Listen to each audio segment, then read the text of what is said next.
ಒಳ್ಳೆ ಕೆಲಸನೇ ಆಗಿದೆ. ನಾವು ಕೆಳಗಡೆ ಇದ್ದೋ ಇವತ್ತು ಮೇಲ್ಗಡೆ ಈ ಲೆವೆಲ್ಗೆ ಬಂದಿದ್ದೀವಿ. ಇವತ್ತು ಭಗವಂತ ನಮ್ಮನ್ನೆಲ್ಲ ಚೆನ್ನಾಗಿ ಇಟ್ಟಿದ್ದಾನೆ. ನಾವು ಅರ್ಕೆ ಮಾಡ್ಕೊಂಡಿದ್ವಿ, ಕೆಲಸ ಸಿಗ್ಲಿ ಅಂತ ಸಿಕ್ಕಿದೆ. ಮಕ್ಕಳಿಗೆ ಸಿಕ್ತು, ನಿಮ್ ಕೆಲಸ ಸಿಕ್ಕಿದೆ. ನಾವು ತುಂಬಾ ಸಮಸ್ಯೆಲಿದ್ವಿ. ಇಲ್ಲೇ ವಾಸನೂ ಇದ್ದೀವಿ, ಮುಂದೆಗಡೆ ವಾಸ ಆಗಿದ್ದೀವಿ. ಬೆಳೆ ಚೆನ್ನಾಗಿದ್ರೆ ಮೋಟ್ರು ಸುಟ್ಟೋಗೋದು, ಮೋಟ್ರು ಚೆನ್ನಾಗಿದ್ರೆ ಬೆಳೆ ಹೋಗ್ಬಿಡೋದು. ಹಂಗಾಗಿ ಬಿರೆ 10,000ಕ್ಕೆ ಎದ್ರುಕೊಂಡು ಜಮೀನೇ ಬಿಟ್ಬಿಟ್ಟು ಹೊಂಟೋಗಿದ್ವಿ, ಬಡ್ಡಿ ಕಟ್ಟಕ್ಕಾಗ ನಾಡ್ತೀರ. ಆಮೇಲೆ ತಿರ್ಗಾ ಬಂದು ಈ ದೇವ್ರಿಗೆ ಅರ್ಕೆ ಕಟ್ಕೊಂಡ್ಮೇಲೆ ನಾನು ಏನೇ ಬೆಳೆದ್ರು ನಿನ್ ಸನ್ನಿಧಾನಕ್ಕೆ ಅರ್ಪಿಸ್ಬಿಟ್ಟೆ, ಆಮೇಲೆ ನಾನು ಮನೆಗೆ ಬಳಸ್ತೀನಿ ಅಂತ ಅಂದಮೇಲೆ ನನಗೆಲ್ಲ ಇದಾಯ್ತು. ಹಾಯ್, ಹಲೋ, ನಮಸ್ಕಾರ. ನಾನು ನಿಮ್ಮ ರಾಯರ್ ಭಕ್ತ ಶಿವಕುಮಾರ. RBS 666 ಚಾನಲ್ಗೆ ಸ್ವಾಗತ, ಸುಸ್ವಾಗತ. ನಾನು ಇವತ್ತು ಬೆಂಗಳೂರು ದಕ್ಷಿಣ ಜಿಲ್ಲೆ ಕನಕಾಪುರ ತಾಲೂಕಲ್ಲಿರುವಂತಹ ಬೆಳ್ಳುಗುಳ್ಳಿ ಗ್ರಾಮದ ಉಗ್ರಮುನೇಶ್ವರ ಸ್ವಾಮಿ ದೇವಸ್ಥಾನಕ್ಕೆ ಬಂದಿದ್ದೀನಿ. ಇಲ್ಲಿನ ವಿಶೇಷತೆ ಯಾವ ರೀತಿ ಇದೆ? ಇದು 500 ವರ್ಷ ಪುರಾತನ ಹೊಂದಿರುವಂತಹ ಪುರಾತನ ಕಾಲದ ದೇವಾಲಯ. ಇಲ್ಲಿ ಯಾವ್ಯಾವ ರೀತಿ ಅರ್ಕೆ ಕಟ್ಕೋತಾರೆ, ಇಲ್ಲಿ ಯಾವ್ಯಾವ ರೀತಿ ಒಳ್ಳೇದಾಗತ್ತೆ ಅನ್ನೋದನ್ನ ನಾನು ನಿಮಗೆ ತಿಳಿಸುವ ಪ್ರಯತ್ನ ಮಾಡ್ತೀನಿ. ಹಾಗೆ ಇಲ್ಲಿ ಪ್ರತ್ಯಂಗಿರಿ ವಿಗ್ರಹವನ್ನ 108 ಅಡಿ ವಿಗ್ರಹ ಇಲ್ಲಿ ಮೂಡಿ ಬರ್ತಾ ಇದೆ. ಇದು ಕೂಡ ಇದೇ ತಿಂಗಳಲ್ಲಿ ಉದ್ಘಾಟನೆ ಆಗುವಂತ ಸಾಧ್ಯತೆ ಇದೆ. ಬನ್ನಿ, ಇದರ ಮೂಲ ಯಾವ ರೀತಿ ಇದೆ ಅನ್ನೋದನ್ನ ಕೇಳಿ ತಿಳ್ಕೊಳ್ಳೋಣ. ಅಣ್ಣ ನಮಸ್ಕಾರ. ನಮಸ್ಕಾರ. ನಿಮ್ಮ ಹೆಸರು? ಪ್ರಕಾಶ್. ಯಾವ್ರವರು? ನಾವು ಆರೋಳ್ಳಿಯವರು. ಇಲ್ಲಿ ಎಷ್ಟು ವರ್ಷದಿಂದ ಬರ್ತಾ ಇದ್ರಿ? ನಾವು ಒಂದು 20 ವರ್ಷದಿಂದ ಬರ್ತಾ ಇದ್ವಿ ಸರ್. ಇಲ್ಲಿ ಬಂದು ಯಾವ ರೀತಿ ಒಳ್ಳೇದಾಯ್ತು? ನೀವು ಏನಾದ್ರು ಅರ್ಕೆ ಮಾಡ್ಕೊಂಡಿದ್ರಿ, ಅದ್ರ ಬಗ್ಗೆ ತಿಳಿಸ್ಕೊಡಿ. ನಾವು ಇಲ್ಲಿ ಬಂದು ಎಲ್ಲ ಒಳ್ಳೇದಾಗಿದೆ. ಇವತ್ತುವರೆಗೂ ಯಾವ್ದು ಫೇಲ್ಯೂರ್ ಅನ್ನೋದು ಯಾವ್ದು ಇಲ್ಲ. ಎಲ್ಲಾನು ಭಗವಂತ ಎಲ್ಲಾನು ಇದ್ ಮಾಡಿದಾನೆ. ಏನ್ ಅಂತದೇನು ನಮ್ಗೇನು ಇದ್ ಮಾಡಿಲ್ಲ. ಒಳ್ಳೆ ಕೆಲಸನೇ ಆಗಿದೆ. ನಾವು ಕೆಳಗಡೆ ಇದ್ದೋ ಇವತ್ತು ಮೇಲ್ಗಡೆ ಈ ಲೆವೆಲ್ಗೆ ಬಂದಿದ್ದೀವಿ. ಇವತ್ತು ಭಗವಂತ ನಮ್ಮನ್ನೆಲ್ಲ ಚೆನ್ನಾಗಿ ಇಟ್ಟಿದ್ದಾನೆ. ಅಂದ್ರೆ ಈಗ ನೀವು ಎಷ್ಟು ದಿನದಲ್ಲಿ ಅರ್ಕೆ ಮಾಡ್ಕೊಂಡ್ರೆ ಅದು ಎಷ್ಟು ದಿನದಲ್ಲಿ ಒಳ್ಳೇದಾಯ್ತು, ಅದ್ರ ಬಗ್ಗೆ ತಿಳಿಸ್ಕೊಡಿ. ನಾವು ಫಸ್ಟ್ ಬಂದು ಕೇಳಿದ್ದು ಭಗವಂತನ ಒಂದು ಇದಕ್ಕೆ ಕೇಳ್ದೋ, ಮಗನಿಗೋಸ್ಕರ ಕೇಳ್ದೋ. ಅದೊಂದು 3 ತಿಂಗಳಲ್ಲೆಲ್ಲ ನಮ್ಗೆ ಇದ್ ಮಾಡ್ಕೊಟ್ಟಿದ್ದಾರೆ. ಮಗನ ಹುಷಾರಿರಲಿಲ್ಲ, ಅದರಿಂದ ನಾವು ಬಂದು ಇಲ್ಲಿ ಕೇಳಿದಾಗ 3 ತಿಂಗಳು ಟೈಮ್ ತಗೊಂಡು 3 ತಿಂಗಳ ರೆಡಿ ಆಗಿರೋದು. ಅಂದ್ರೆ ಈಗ ನೀವು ಈಗ ದೇವ್ರನ್ನ ಎಷ್ಟು ನಂಬಿದಿರಿ? ನಾವು ತುಂಬಾ ನಂಬಿದೀವಿ ಬಿಡಿ, ಅಪಾರವಾಗಿ ನಂಬಿದೀವಿ. ಈಗ ಈ ದೇವ್ರ ಈಗ ನೀವು ವಿಡಿಯೋ ನೋಡ್ತಾ ಇರುವಂತವ್ರು ಇಲ್ಲಿ ಬಂದ್ರೆ ಯಾವ ರೀತಿ ಒಳ್ಳೇದಾಗತ್ತೆ ಅದ್ರ ಬಗ್ಗೆ ತಿಳಿಸ್ಕೊಡಿ. ಪ್ರತಿ ಒಂದು ಏನೇ ಪ್ರಾಬ್ಲಮ್ ಇರಿದ್ರು ಇಲ್ಲಿ ಬಂದ್ಮೇಲೆ ಎಲ್ಲಾ ಕ್ಲಿಯರ್ ಆಗುತ್ತೆ. ಫೇಲ್ಯೂರ್ ಅನ್ನೋದೇ ಇಲ್ಲ.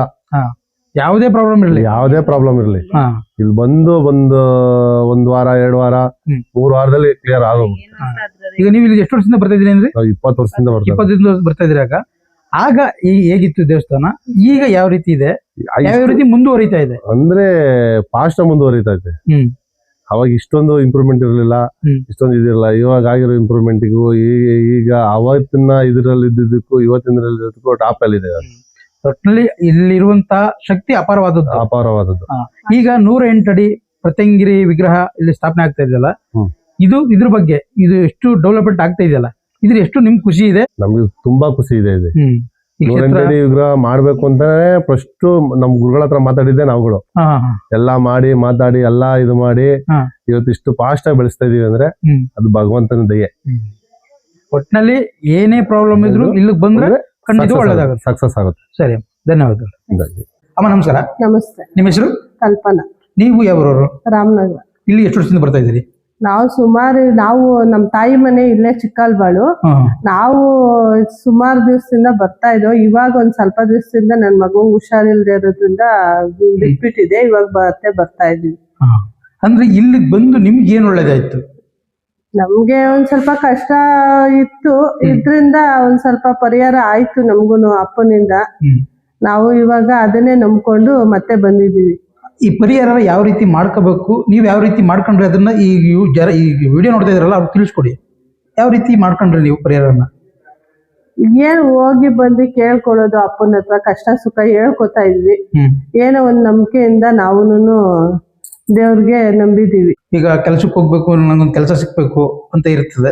ಅವ್ರು ಬಂದು ಇಲ್ಲಿ ಯಾವ ರೀತಿ ಪೂಜೆ ಮಾಡಿಸ್ಕೋಬೇಕು ನಿಮ್ಗೆ ಗೊತ್ತಿರುವಂತ, ಯಾಕೆ ನಿಮ್ಗೆ ಆಲ್ರೆಡಿ ಒಳ್ಳೇದಾಗಿದೆ ಅಲ್ವಾ, ಅದರಿಂದ ನಿಮ್ಗೆ ಕೇಳ್ತಾ ಇರುವಂತದ್ದು ಇಲ್ಲಿ ಯಾವ್ಯಾವ ರೀತಿ ಒಳ್ಳೇದಾಗುತ್ತೆ ಅದ್ರ ಬಗ್ಗೆ. ನಾವು ಅರ್ಕೆ ಮಾಡ್ಕೊಂಡಿದ್ವಿ, ಕೆಲಸ ಸಿಗ್ಲಿ ಅಂತ ಸಿಕ್ಕಿದೆ. ಮಕ್ಕಳಿಗೆ ಸಿಕ್ತು, ನಿಮ್ ಕೆಲಸ ಸಿಕ್ಕಿದೆ. ಎಲ್ಲಿ ಈಗ ಅವ್ರು ವರ್ಕ್ ಮಾಡ್ತಾ ಇರೋದಲ್ಲಿ? ಅವರು ಒಬ್ಬ IDFC ಗೆ ಹೋಗ್ತಾ ಇದ್ದಾನೆ ಬಿಡ್ದಿಗೆ. ಹಾ ಹಾ ಇವನು ಯಾವ್ದೋ ಒಂದು ಕಂಪ್ನಿಗೆ ಹೋಗ್ತಾ ಇದ್ದಾನೆ. ಒಟ್ಟಲ್ಲಿ ಎಲ್ಲ ಚೆನ್ನಾಗಿದ್ದಾರೆ. ಒಟ್ಟಿನಲ್ಲಿ ಬಂದ್ರೆ ಎಲ್ಲ ಪ್ರತಿಯೊಬ್ಬರಿಗೂ ಒಳ್ಳೇದಾಗುತ್ತೆ. ಆಗುತ್ತೆ ಹಾ ಸರಿ ಅಮ್ಮ, ಧನ್ಯವಾದಗಳು. ಅಮ್ಮ ನಮಸ್ಕಾರ. ನಮಸ್ಕಾರ. ನಿಮ್ಮ ಹೆಸರು? ಪಾರ್ವತಿಬಾಯಿ. ಇಲ್ಲಿಗೆ ಎಷ್ಟು ವರ್ಷದಿಂದ ಬರ್ತಾ ಇದ್ದೀರಮ್ಮ? ನಾವು 30 ವರ್ಷದಿಂದ ಇಲ್ಲೇ ಇದ್ದೀವಿ ಸರ್. ಇಲ್ಲಿ ಬಂದು ನೀವೇನು ಅರ್ಕೆ ಮಾಡ್ಕೊಂಡಿದ್ರು ಅಥವಾ ನಿಮ್ಗೆ ಏನಾದ್ರು ಒಳ್ಳೇದಾಯ್ತು? ಇಲ್ಲಿ ಬಂದು ಏನು ಒಳ್ಳೇದಾಯ್ತು ಅದ್ರ ಬಗ್ಗೆ ತಿಳಿಸಿ. ನಮ್ಗೆ ಒಳ್ಳೇದಾಗಿದೆಪ್ಪ. ಅದೇ ಏನು ಅಂತ ಹೇಳಿ. ಏನು ಅಂದ್ರೆ ನಾವು ತುಂಬಾ ಸಮಸ್ಯೆಲಿದ್ವಿ.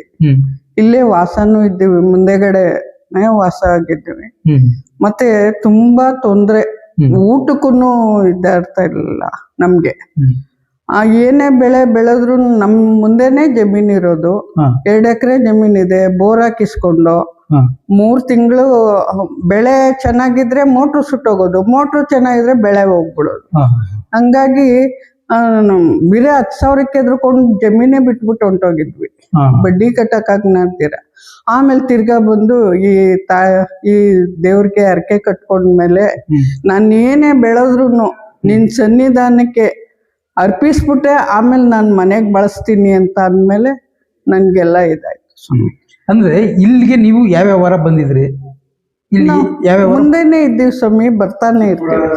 ಶುಕ್ರವಾರ ಸೋಮವಾರ ಬರ್ತಾನೆ ಇರ್ತೀವಿ.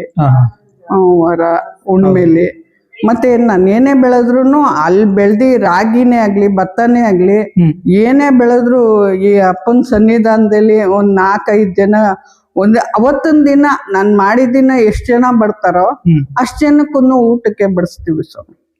ಅಂದ್ರೆ ಈಗ ಈ ದೇವ್ರನ್ನ ಅಂದ್ರೆ ಈ ಮುನೇಶ್ವರನ್ನ ನೀವು ಎಷ್ಟು ನಂಬಿದಿರಿ? ನಾವು ನಂಬಿದ್ದೀವಿ ಸ್ವಾಮಿ. ಅವತ್ತಿಂದ ನನ್ಗೇನು ತೊಂದ್ರೆ ಆಗಿಲ್ಲ.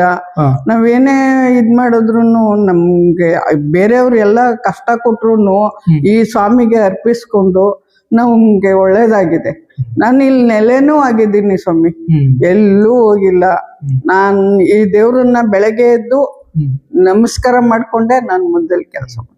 ಈ ಕ್ಷೇತ್ರನ, ಈ ಮುನೇಶ್ವರ ಕ್ಷೇತ್ರ ಮತ್ತೆ ಭತ್ತ ಈಗ ದೊಡ್ಡದಾಗಿ ಬೆಳೀತಾ ಇದೆಯಲ್ಲ, ನಿಮ್ಗೆ ಈ ದೊಡ್ಡದಾಗಿ ಬೆಳೀತಾ ಇರೋದಕ್ಕೆ ನಿಮ್ಗೆ ಏನ್ ಅನ್ಸುತ್ತಾ ಇದೆ ಈಗ? ನಮಗ್ ತುಂಬಾ ಸಂತೋಷ ಆಯ್ತೈತೆ. ಸರಿ ಅಮ್ಮ, ಧನ್ಯವಾದಗಳು. ಧನ್ಯವಾದ ಸರ್. ನಮಸ್ಕಾರ. ನಮಸ್ತೆ, ಹೇಳಿ. ನಿಮ್ಮ ಹೆಸರು? ಕೃಷ್ಣೇಗೌಡರು. ನೀವು ಎಷ್ಟು ವರ್ಷದಿಂದ ಪೂಜೆ ಮಾಡ್ತಿದ್ರಿ ಇಲ್ಲಿ? ನಾವು 45 ವರ್ಷ ಆಯ್ತು. ಈ ದೇವಸ್ಥಾನದ ಮೂಲ ಹೇಗೆ ಉದ್ಭವ ಆಗಿದ್ದು ಹೇಗೆ? ಈ ದೇವಸ್ಥಾನ ಉದ್ಭವ ಆದದ್ದು ನಮ್ಮ ಮುತ್ತಾತನ ಕಾಲದಿಂದ ಬಂದಿರ್ತಕ್ಕಂಥದ್ದು. ಇಲ್ಲಿ ಮುನಿ ಒಂದು ಆಲದ ಮರ ಇತ್ತು. ಆಲದ ಮರದಲ್ಲಿ ಇಲ್ಲಿ ವಾಸ್ತುವಾಗಿತ್ತು. ಆಗಿಂದನೂ ಇಲ್ಲಿ ನೆಲೆಗೊಂಡಿತ್ತು. ಅಂದ್ರೆ ಈಗ ಉದ್ಭವ ಆಗಿರುವಂತದ್ದು ಉತ್ತ ಇದೆಯಲ್ಲ, ಹೌದು. ಅಲ್ಲಿ ಸರ್ಪ ಸಂಚಾರ ಯಾವಾಗ ಆಗುತ್ತೆ? ಸರ್ಪ ಸಂಚಾರ ಮೊದ್ಲು ಹಾಲ್ ಮಡಕಿದ್ದು, ಹೋಗ್ತಾ ಇತ್ತು ಬರ್ತಾ ಇತ್ತು. ಸಾವಿರಾರು ಜನ ನೋಡೋರು, ಒಬ್ರು ಇಬ್ರಲ್ಲ, ಸಾವಿರಾರು ಜನ ನೋಡೋರು.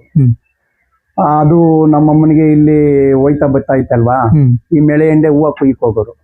ಆ ಮೆಳೆ ಎಂಡೆ ಮನಿ ಕಟ್ಟು ಅಲ್ಲಿ ಕಾಲ್ ಮಡಗಿದ್ರೆಲ್ಲ ಕಚ್ಚಿಬಿಡ್ತು. ಆಗಿಂದ ಒಳಕ್ಕೆ ಬಿಟ್ಕೊಡಲ್ಲ. ಅಂದ್ರೆ ಒಳಕ್ಕೆ ಹೋಗ್ತಿದ್ರಲ್ಲ, ಎಲ್ಲ ಒಳಕ್ಕೆ ಗದ್ಗೆಲೆ ಹುತ್ತದ ಮೇಲೆ ಆಡೋದು. ಹುತ್ತದ ಮೇಲೆ ಆಡೋದು, ಸಾವಿರಾರು ಜನ ನೋಡೋರು, ಎಡೆ ಬಿಚ್ಕೊಂಡು ಆಟ ಆಡೋದು.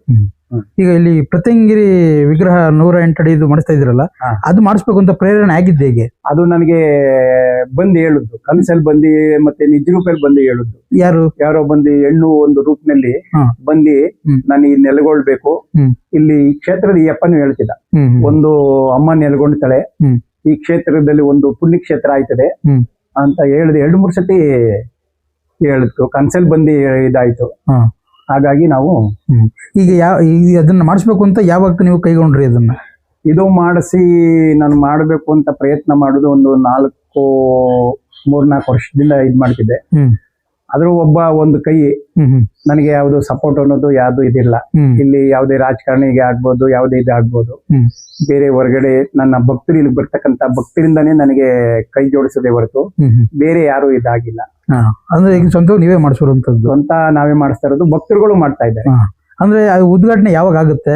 ಈ ಉದ್ಘಾಟನೆ ಈಗ ಇನ್ನೊಂದು 2 ತಿಂಗಳು ಶ್ರಾವಣಕ್ಕೆ ಮಾಡ್ತೀನಿ. ಶ್ರಾವಣದೊಳಗೆ ಆಗುತ್ತೆ. ಈಗ ಮಕ್ಕಳು ಇದ್ದವರು ಬಂದು ಇಲ್ಲಿ ಯಾವ ರೀತಿ ಪೂಜೆ ಮಾಡಿ? ಮಕ್ಕಳು ಇಲ್ದವ್ರಿಗೆ ಸಾವಿರಾರು ಜನಕ್ಕೆ ಮಕ್ಕಳು ಕೊಟ್ಟಿದ್ದಾನೆ. ಮಕ್ಕಳು ಇಲ್ಲ ಅಂದವ್ರಿಗೆ ಯಾವತ್ತೂ ಹೋಗಿಲ್ಲ. ಮಕ್ಕಳು ಸುಮಾರು ಜನಕ್ಕೆ ಬೇಜಾನು ನನ್ಗೆ ಕಂಡಂಗೆ ಒಂದು ಸಾವಿರಾರು ಜನಕ್ಕೆ ಆಗಿದೆ. ಈಗ ಬೀದಿ ಸಂಖ್ಯೆ ಇದ್ದವರು ಇಲ್ಲಿ ಬಂದು ಯಾವ ರೀತಿ ಪೂಜೆ ಮಾಡಿಸ್ಬೇಕು, ಏನ್ ಮಾಡ್ಬೇಕು? ಬೀದಿ ಸಂಖ್ಯೆ ಇರೋರು ಈ ಅಪ್ಪನ ಮೊರೆ ಹೊಕ್ಕಿದ್ರೆ ಹ್ಮ್ ಈ ಅಪ್ಪನ ಅವ್ರು ಯಾರೇ ಆಗ್ಲಿ ಎಲ್ಲೇ ಹೋಗ್ಲಿ ಹ್ಮ್ ದೇವ್ರನ್ನ ಭಕ್ತಿಯಿಂದ ನಿಂಬಬೇಕು. ಹಾ ಆ ಭಕ್ತಿಯಿಂದ ಯಾರು ಅವ್ರನ್ನ ನಿಮ್ತಾರೆ ಹ್ಮ್. ಆ ಭಗವಂತ ಅಲ್ಲಿ ಕಾಪಾಡ್ತಾನೆ. ಈಗ ಮಾಟ ಮಂತ್ರ ಆಗೋಗಿರುತ್ತೆ, ಹೌದು ಆಲ್ರೆಡಿ ಆಗೋ ಮೀರೋಗಿರುತ್ತೆ. ಹೌದು ಅಂತವ್ರು ಇಲ್ಲಿ ಬಂದು ಹೌದು. ಅವ್ರು ಏನ್ ಮಾಡ್ಬೇಕು? ಇಲ್ಲಿ ಬಂದ್ರೆ ಹ್ಮ್. ನಾವು ಮನೆಗೆ ತಡೆ ಹ್ಮ್. ಮಾಡ್ಕೊಡ್ತೀವಿ. ಹ್ಮ್. ಇಲ್ಲಿ ದೇವ್ರ ಹತ್ರ ಅಲ್ಲಿ ಪಾದ ಹತ್ರ ನಿಂಬೆ ಹಣ್ಣು ಇದ್ ಮಾಡ್ಕೊಡ್ತೀವಿ. ಹ್ಮ್. ಅಲ್ಲಿ ಗದ್ಗೆ ಧೂಳ್ತಾ ಕೊಡ್ತೀವಿ, ಹ್ಮ್. ಪರಿಹಾರ ಆಗ್ತದೆ. ಈಗ ಸಾಲ ಬಾಧೆ ಆಗೋಗಿರುತ್ತೆ. ಈಗ ನಡೀತಿರೋದೇ ಟ್ರೆಂಡ್, ಸಾಲ ಎಲ್ಲ ಪ್ರತಿಯೊಂದು ಸಾಲ ಮಾಡ್ಕೊಬಿಟ್ಟಿದ್ದಾರೆ. ಅವರು ಬಂದು ಇಲ್ಲಿ ಆ ಪ್ರಾಬ್ಲಮ್ ಯಾವ ರೀತಿ ಕಳ್ಕೋಬಹುದು? ಅದನ್ನ ಭಗವಂತನ ಭಕ್ತಿಯಿಂದ ಕೇಳ್ಕೊಂಡು ಸಾಲದ ಬಾಧೆಗೆ ಅದಕ್ಕೆ ಒಂದು ಇದು ಕೊಡ್ತೀವಿ, ಅಂಜನ. ಹ್ಮ್. ಪಾದದ ಹತ್ರ ದೇವ್ರ ಪಾದದ ಹತ್ರ ಅಂಜನ ಕೊಡ್ತೀವಿ. ಮತ್ತೆ ಒಂದು ಕುಬೇರ ಚಕ್ರ. ಎಷ್ಟೋ ಜನ ಅಭಿವೃದ್ಧಿ ಆಗಿದ್ದಾರೆ, ಎಷ್ಟೋ ಜನ ಭಗವಂತನ ಅಷ್ಟೇ ನೆಂಬಿದ್ದಾರೆ, ಅಷ್ಟೇ ಪೂಜೆ ಮಾಡ್ತಾ ಇದ್ದಾರೆ. ಈಗ ಕೆಲವ್ರಿಗೆ ಮಾಮೂಲಿ ಕಾಯಿಲೆಗಳು ಅದು ಇದು ಸಣ್ಣ ಪುಟ್ಟ ಕಾಯಿಲೆಗಳು ಇರುತ್ತೆ, ಅಥವಾ ಈಗ ಡಾಕ್ಟರ್ಗಳು ಹೇಳ್ಬಿಟ್ಟಿರ್ತಾರೆ ನೀವು ಏನು ಮಾಡಕ್ಕಾಗಲ್ಲ, ಆ ತರ ಸರ್ಪದೋಷ ಇರುತ್ತೆ, ನೀವು ಕರ್ಕೊಂಡೋಗಿ ಮನೆಗೆ ಅಂತ ಹೇಳಿರ್ತಾರಲ್ಲ, ದೋಷ ಇರೋರಿಗೆ ಇಲ್ಲಿಗೆ ಹೋಮ ಮಾಡಿಸಿದ್ರೆ, ಈ ಅಪ್ಪನಿಗೆ ಹೋಮ ಮಾಡಿಸಿ ಅಭಿಷೇಕ ಮಾಡಿಸಿದ್ರೆ ಆ ಸರ್ಪದೋಷ ಪರಿಹಾರ ಆಗ್ತದೆ. ಅದು ಯಾವಾಗ ಹೋಮ ಮಾಡಿಸುವಂತದ್ದು? ಅದು ಅಮಾವಾಸ್ಯೆ ಹುಣ್ಣಿಮೆ, ಅವನ ವಾರದಲ್ಲಿ ಶುಕ್ರವಾರ ಅಮಾವಾಸ್ಯೆ ಹುಣ್ಣಿಮೆ. ಈಗ ಈ ದೇವ್ರಿಗೆ ಯಾವಾಗ ಪೂಜೆ ಇರುತ್ತೆ, ಯಾವ ವಾರ ಪೂಜೆ ಇರುತ್ತೆ? ಶುಕ್ರವಾರ, ಸೋಮವಾರ, ಅಮಾವಾಸ್ಯೆ ಹುಣ್ಣಿಮೆ. ದಿನನಿತ್ಯ ಪೂಜೆ, ದಿನನಿತ್ಯ ಪೂಜೆ ಇರುತ್ತೆ. ದಿನನಿತ್ಯ ಪೂಜೆ ಇರುತ್ತೆ. ಈ ಬಸ್ಸುನ ಯಾವಾಗ ಕಾಲ್ ದಾಟಿಸುವಂತದ್ದು ಅಥವಾ ಪಾದ ಕೊಡುವಂತದ್ದು? ಈಗ ಎನಿ ಟೈಮು ಇವಾಗ 24 ಗಂಟೆ ಅನ್ನದಾಸೋತ್ಸವ ಮಾಡ್ತಾ ಇದ್ದೀವಿ. ಬರೋಂತ ಭಕ್ತಾದಿಗಳೇ ಆಗ್ಬೋದು, ಸುತ್ತಮುತ್ತ ಭಕ್ತಾದಿಗಳೇ ಆಗ್ಬೋದು, 24 ಗಂಟೆ ಅನ್ನದಾನ ಮಾಡ್ತಾ ಇದೀವಿ. ಆಗ ಅವ್ರ ಕಷ್ಟ ಯಾವ ಇದು ಮಾಡ್ತಾನೆ, ಬಸವ ಒಂದು ಗಾಳಿ ಮೆಟ್ಕೊಂಡಿರ್ಬೋದು, ಅದನ್ನ ಬಿಡಿಸ್ತಾನೆ. ಒಂದ್ ಅವ್ರ ಕಷ್ಟನೇ ಇರ್ಬೋದು, ಆಗ್ತದೆ ಅಂದ್ರೆ ಪಾದ ಕೊಡ್ತಾನೆ, ಆಗಲ್ಲ ಅಂದ್ರೆ ಎಡಗಡೆ ಕೊಡ್ತಾನೆ. ಅಂದ್ರೆ ಈಗ ದಾಸೋಹ ಈಗ ಮಾಡಿಸ್ತಾ ಇದ್ರಲ್ಲ ನೀವು, ಆದ್ರೂ ಕೂಡ ಈ ದೇವ್ರು ಉದ್ಘಾಟನೆ ಆದ್ಮೇಲೆ ಅದು ಸ್ಟಾರ್ಟ್ ಆಗುವಂತದ್ದು? ಹೌದು. ಈಗ ಮಾಡ್ತಿರೋದು ಆ ಎಮ್ಮನ್ನ ಸ್ಥಾಪನೆ ಆದ್ಮೇಲೆ 24 ಗಂಟೆ 24 hours 24 ಗಂಟೆ. ಇಲ್ಲಿ ಹತ್ತಿ ಮರ, ಬನ್ನಿ ಮರ, ಮತ್ತೆ ಗಗ್ಲಿ ಮರ, ಮತ್ತೆ ತಾರೆ ಮರ ಅದಾಗ ಹುಟ್ಟಿರೋದು, ಅವೆಲ್ಲ ಅವಾಗ ಹುಟ್ಟಿರುವಂತದ್ದು. ನೀವೇನ್ ತಂದು ಇಲ್ಲಿ ನೆಟ್ಟಿದ್ದು? ನಾವೇನ್ ತಂದಾಕಿಲ್ಲ, ಅದಾಗದೇ ಹುಟ್ಟಿರೋದು. ಅಂದ್ರೆ ಈಗ ಮೇನ್ ಆಗಿ ಈಗ ವಿಡಿಯೋ ನೋಡ್ತಾ ಇರುವಂತವ್ರಿಗೆ ಈ ದೇವಸ್ಥಾನದ ಅಡ್ರೆಸ್ ಕರೆಕ್ಟ್ ಆಗಿ ಎಲ್ಲಿದೆ ಅನ್ನೋದು ನೀವು ಹೇಳ್ಬಿಡಿ. ಇಲ್ಲಿ ಬೆಳಗುಳಿ, ಮುದುವಾಡಿ ಕಡೆಯಿಂದ ಬಂದ್ರೆ ಸಂತೆ ಗೇಟ್ ಅಂತ ಬರ್ತದೆ, ಸಂತೆ ಗೇಟ್ ಇಂದ ಬೆಳಗುಳಿ ನಿಯರ್, ಇಲ್ಲಿ ಸಿಂಧಿಯ ನಗರ ಅಂತ ಇದು. ಅಂದ್ರೆ ಈಗ ನಿಂಬೆಹಣ್ಣು ತಗೋಬರ್ತಾರಲ್ಲ ಇಲ್ಲಿಗೆ, ಅದು ಏನೇನಕ್ಕೋಸ್ಕರ ಪರಿಹಾರ ಆಗುತ್ತೆ ಅದ್ರ ಬಗ್ಗೆ ತಿಳಿಸಿ. ನಿಂಬೆಹಣ್ಣು ಅವರಿಗೆ ತಲೆನೋವೆ ಆಗ್ಬೋದು, ಸುಸ್ತಿ ಆಗ್ಬೋದು, ಒಡತನೆ ಆಗ್ಬೋದು, ಹೊಟ್ಟೆ ನೋವೆ ಆಗ್ಬೋದು, ಗಾಳಿ ಸಂಖ್ಯೆ ಆಗ್ಬೋದು, ಒಂದು ಮಾಟ ಮಂತ್ರನೇ ಆಗ್ಬೋದು. ಆ ಯಪ್ಪನ ಹತ್ರ ಹೋಗಿ ಪಾದದ ಹತ್ರ ಮಡಗಿ ಆ ಯಪ್ಪನ ಪ್ರಾರ್ಥನೆ ಮಾಡಿ ಕೊಟ್ರೆ ಎಲ್ಲಾನು ನಿವಾರಣೆ ಆಗ್ತದೆ. ಅಂದ್ರೆ ಅವರೇ ತರಬೇಕು ನಿಂಬೆಹಣ್ಣು? ಹೌದು, ಅವರೇ ತಂದು ಇಲ್ಲಿ ಇದ್ ಮಾಡ್ಕೊಂಡು. ಅದು ಯಾವ ಟೈಮಲ್ಲಿ ನೀವು ಇಲ್ಲ ಹಸೆ ಕುತ್ಕೊಂಡು ಹೇಳುವಂತದ್ದು? ಹಸೆ ಕುತ್ಕೊಂಡು ಹೇಳುವಂತದ್ದು ಶುಕ್ರವಾರ, ಸೋಮವಾರ. ಯಾವ ಟೈಮಿಂಗ್ಸ್ ಏನಾದ್ರು ಇದೆಯಾ? ಟೈಮಿಂಗ್ಸ್ ಏನಿಲ್ಲ, ಅವ್ರು ಬಂದಾಗೆಲ್ಲ ಇದು ಮಾಡುವಂತ ಮಾಡ್ಕೊಡ್ತೀವಿ. ನಿಮ್ಮ ಮಗರು ಪೂಜೆ ಮಾಡ್ತಾ ಇರ್ತಾರೆ, ನೀವು ಹಸೆ ಇದು ಮಾಡುವಂತ? ನಾವು ಮಾಡ್ಕೊಡ್ತೀವಿ. ಸರಿ ಸರ್, ಧನ್ಯವಾದಗಳು. ಈ ದೇವಾಲಯವು 2 ತಿಂಗಳ ನಂತರ ಯಾವ ರೀತಿ ಕಾಣಿಸುತ್ತೆ ಅನ್ನೋದು ಬ್ಲೂ ಪ್ರಿಂಟ್ ವಿಡಿಯೋ ಇದೆ, ಆ ವಿಡಿಯೋನ ಒಂದ್ಸಲ ನೋಡ್ಕೊ ಬನ್ನಿ.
ಮತ್ತೊಂದು ದೇವಾಲಯದೊಂದಿಗೆ ನಿಮ್ಮ ಮುಂದೆ ಬರ್ತೀನಿ ಅಂತ ಹೇಳ್ತಾ ಈ ವಿಡಿಯೋನ ಇಲ್ಲಿಗೆ ಮುಗಿಸ್ತಾ ಇದ್ದೀನಿ. ಎಲ್ರಿಗೂ ಕೂಡ ಶುಭವಾಗಲಿ.